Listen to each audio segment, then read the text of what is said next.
Assalamualaikum warahmatullahi wabarakatuh.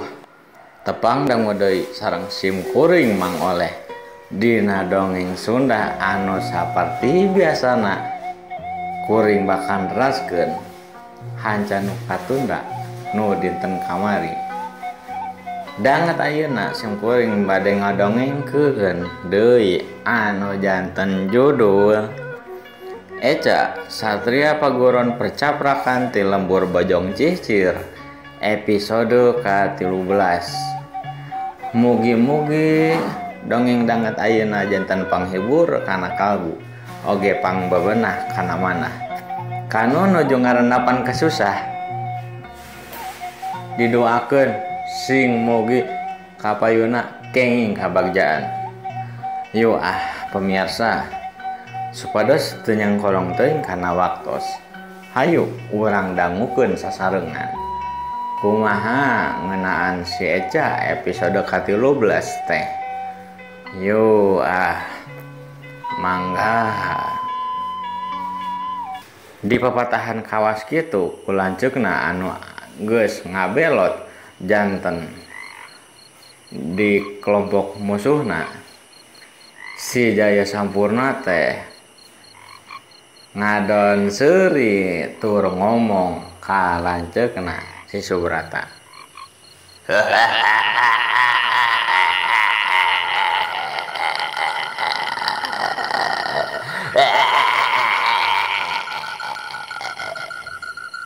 Akang tong sok rek mamatang ka goreng. Geus eueuh geuningan ayeuna nu ngaranna Akang Jaya Subrata teh.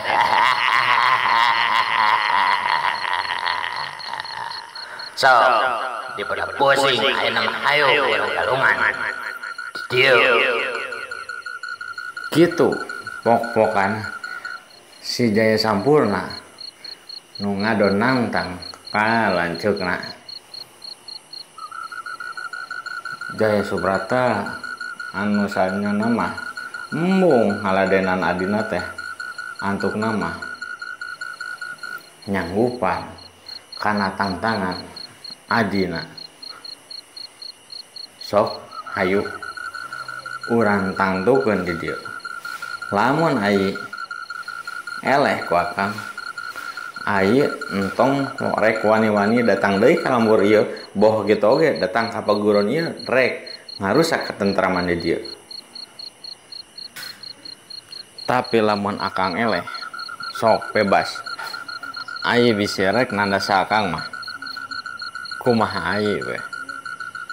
Kitu tah cek pok-pokan si Jaya Subrata ngabejaan ka adina.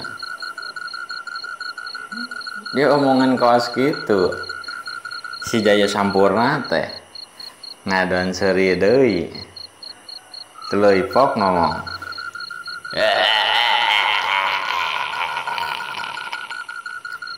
Teu salah eta teh.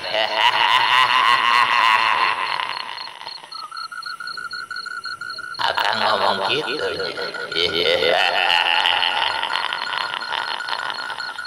So, hai. Kadieu. Serang ieu hai.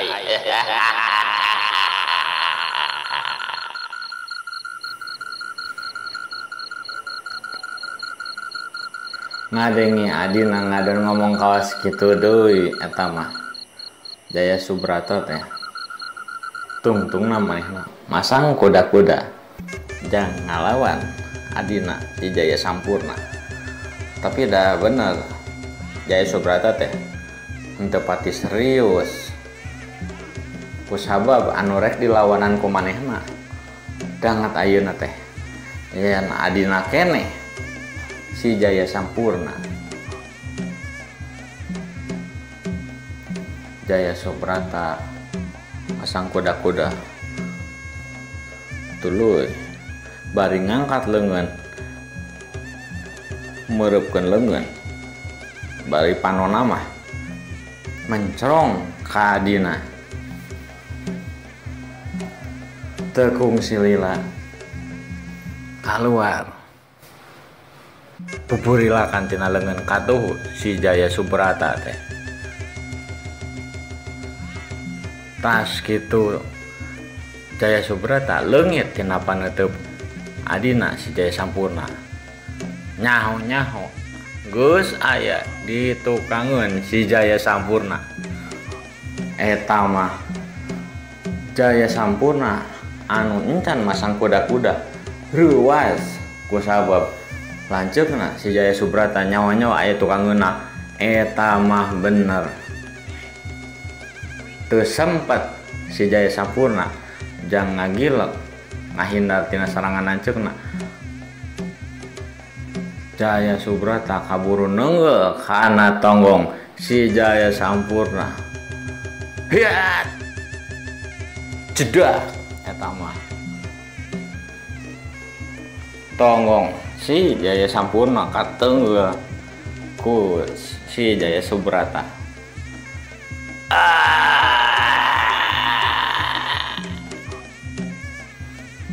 Jaya Sampurna ngoleang tuluy ngagedebut.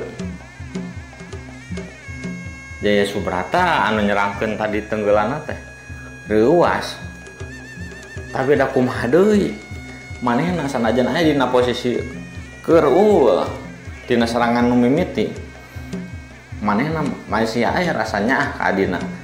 Jadi tenggeulan anu tadi teh teu 100% tina tenggeulan aslina. Si Jaya Sampurna anu tadi ngoleang ngagedebut teh tuluy nangtung eta mah bari seuri kasih Jaya Subrata nu jadi lanceukna.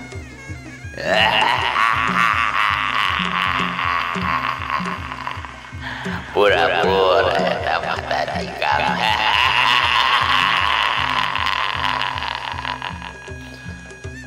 Jika nama kesuburan tenaga tenggelan tadi dayanya.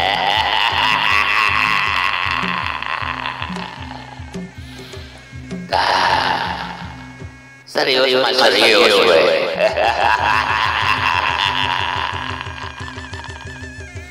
Gitu pok-pokan si Jaya Sampurna sambung ngalelewe kalanceukna. Nya ge tadi manehna geus diteunggel tuluy ngagedebut. Sanggeus heuri kitu teh urun manehna ngomong tuluy ngadak-ngadak Jaya Sampurna teh ngagedean awakna aya kana 10 meter. Karasa eta mah sabudeureun ti si Jaya Sampurna teh hawana ngadadak panas. Jaya Subrata anu jadi lanceukna reuas tur kaget ningali kaayaan kelas kitu teh kusabab manehna nyaho pisan kumaha kana ilmu nu dicangking ku adina. Tapi ieu mah ilmuna teh rada beda teu kawas ti sasari basa zaman manehna masih keneh osok babarengan keneh. Si Jaya Subrata ngagerenteusna hatena. Wah, naon si ieu teh make ilmu naon ieu teh? Urang kudu bener-bener ieu mah ngalawanna. Wah, urang untuk kapancing ya make wujud asli. Urang kudu tetep ngajaga identitas, tong nepikeun ka warga sabodeureun ti paguron. Boh, anu di jero paguron ge nyaeta Mahimed atawa saha oge nu salain ti eta nyaho kana wujud kuring nu aslina. Teu bisa ieu mah. Kuring tuh kudu tetep make wujud nu asli, kudu wajib make wujud manusia kieu. Kitu tah ecek gerentes hatena si Jaya Subrata. Teu kungsi lila sorot panonna si Jaya Sampurna anu jadi musuhna tur sakaligus oge jadi adina anu jadi jahat. Puburilakan kawasunu anu rek ngalintab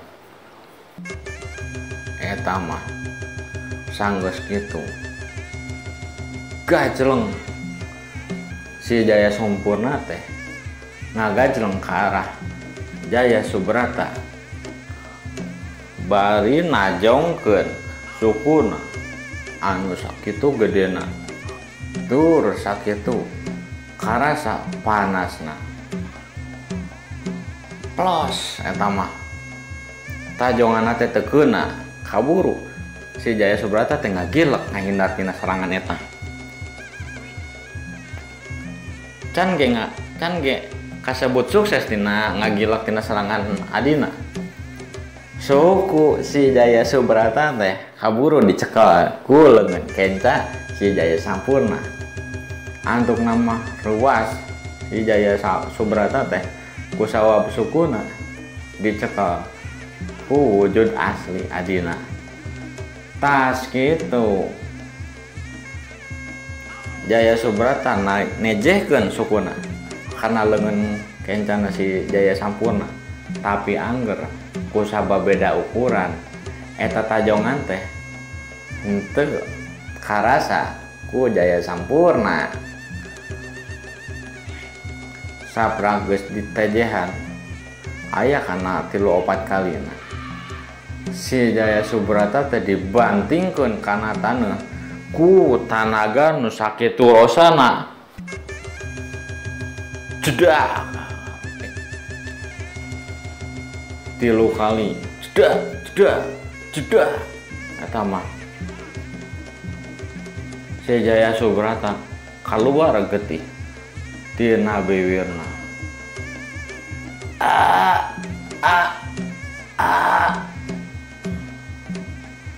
tas gitu si Jaya Subrata dibalangkeun kana tangkal nepi ka tangkal eta hancur potong sanajan eta tangkal sakitu gedena oge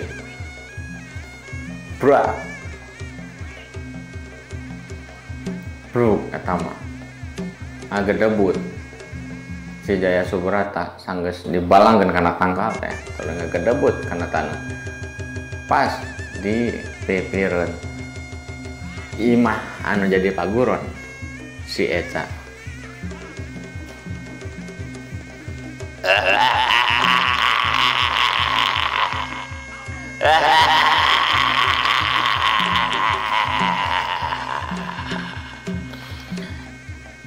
ayo kurang uruskeun deui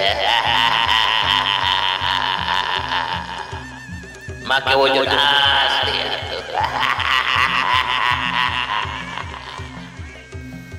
gitu cek pok-pokan si Jaya Sampurna nu bari seuring ngagak-gak nenjo lanceuk kena anu geus ngagedebut tuluy nangkuban dina taneuh tah kitu pamirsa dongeng dinten ayeuna nu tiasa kusim kuring dangukeun dina dinten ayeuna ngeunaan si Eca Satria Paguron Percapra kanti Lembor Bojong Cicir episode ke-13 teh mugi-mugi dongeng danget ayeuna janten panghibur kana kalbu oge pangbebenah kana manah kanu nuju ngaranapan kasusah mugi-mugi teu lami kenging artos ti pamarentah yuk pamirsa wabillahi taufiq wa hidayah wassalamualaikum warahmatullahi wabarakatuh permios mangga